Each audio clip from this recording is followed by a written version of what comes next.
channel, The Transparent Homeschool. My name is Beth. Today I am just going to do kind of a quick chatty video with you guys about something that I was asked the other day by a family member. I'm just going to kind of tell you the question and then work through my thoughts with you.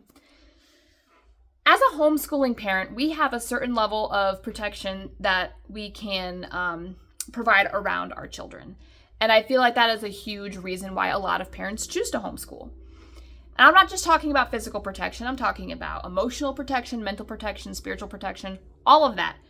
You have the ability to create when you homeschool. So I was having a discussion the other day with a family member, and they asked me, well, don't you think you protect your kids too much? Like, eventually they're going to find out about some of this stuff. And, like, how are they going to react when they do? And I was going to respond right away. But then I thought, like, do homeschoolers protect their kids too much? And a resounding kind of definitive answer, yes, rang in my head. And I was, like I said, I was going to respond, but then I just realized that this person didn't really want to have a talk. They just wanted to tell me kind of how I was failing as a parent. I mean, how badly I was not preparing my children for, the real world or whatever.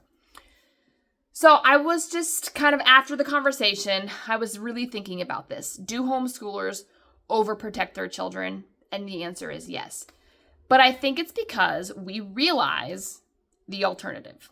The alternative is allowing your children to be exposed to ideas that are neither appropriate for their age, their developmental capabilities, or their mental capacities. There are things that are not appropriate for young children to be taught. There are things that middle school children are not, or that it's not appropriate for middle school children to be taught. In high school, maybe we're starting to get into that time when, when those worldview talks need to kind of happen, because that is when they're going to be doing a lot more like extracurricular activities where they might be exposed to a lot of different thinking and beliefs and ideals. And they do have to kind of be prepared for that. But if you're starting in high school going all the way back, then that means as the parent, you have had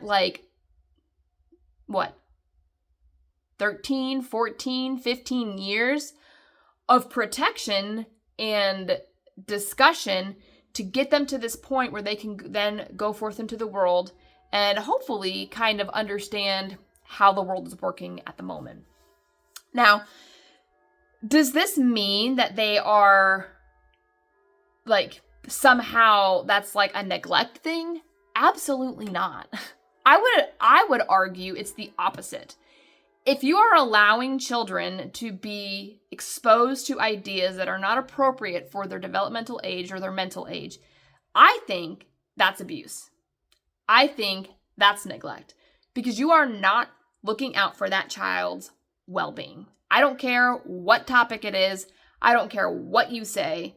If it's not appropriate for them, you shouldn't be talking about it. You shouldn't be teaching it. It shouldn't be anywhere in their realm of existence.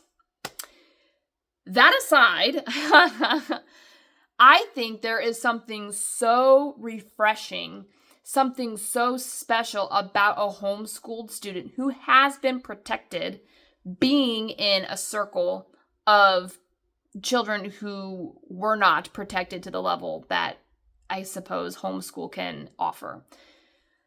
You're going to find very quickly, as your children get older, when your child is in a group of their peers, it is very easy for other people to point out homeschooled kids. It's not because they're weird. It's not because they don't know how to talk to people. It's actually the opposite. Children who are homeschooled are better socially adjusted because they know how to talk to everybody, not just people who are their age, but everybody, adults, younger kids, kids their age. you will find that they have a quality about them that is so much different than their peers. And it's refreshing. It's uncanny the accuracy of which people can be like, do you guys homeschool? Like, there's something different about your kids. Do you guys homeschool? Yeah, we do.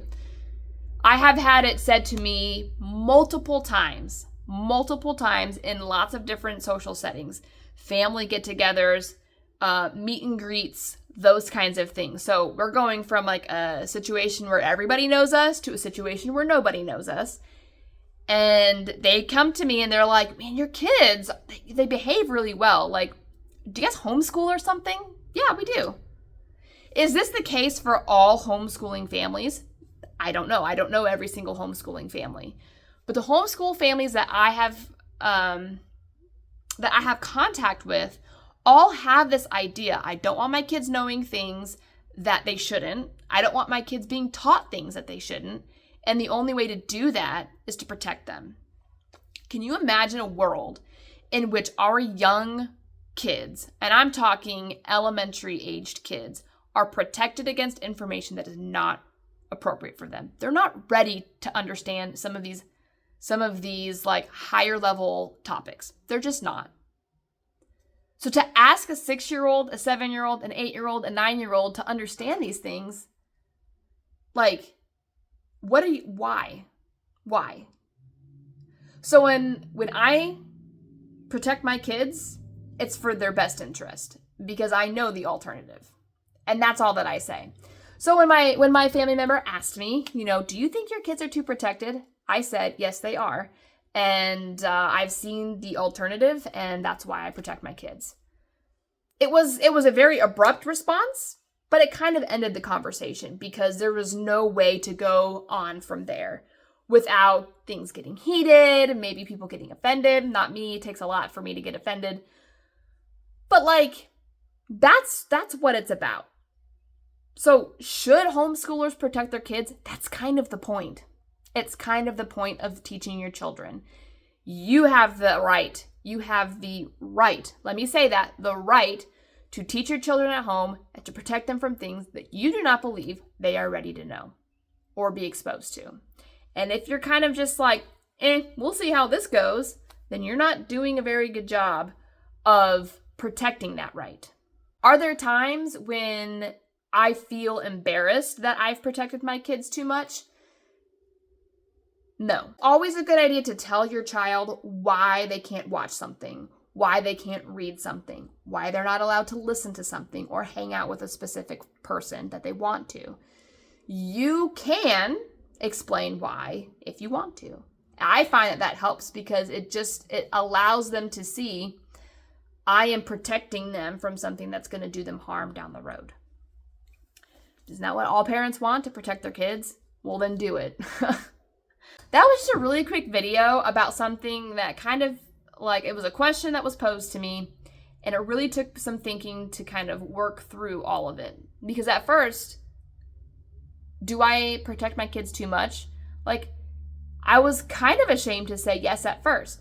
But then the more that I thought about it, the more convicted that I got that there's no reason to be ashamed, that I'm actually doing my job and upholding my right as my child's parent. And you should too. Don't ever be embarrassed by the fact that your kid is sheltered or protected, because that just means you're doing a good job. So thank you so much for watching my rant. We'll call it that. My next videos will not be so opinionated. They will be sharing curriculum and talking about our plans for next year. So watch out for those. It's going to be a great time. I'm going to start unboxing and sharing all the curriculum that we are using for next year, which, let's be completely honest, is a homeschooling parent's favorite time of year. So I decided I'd slip this video in before all the fun stuff comes. So thank you for watching if you made it this far, and I will see you guys next time. Bye.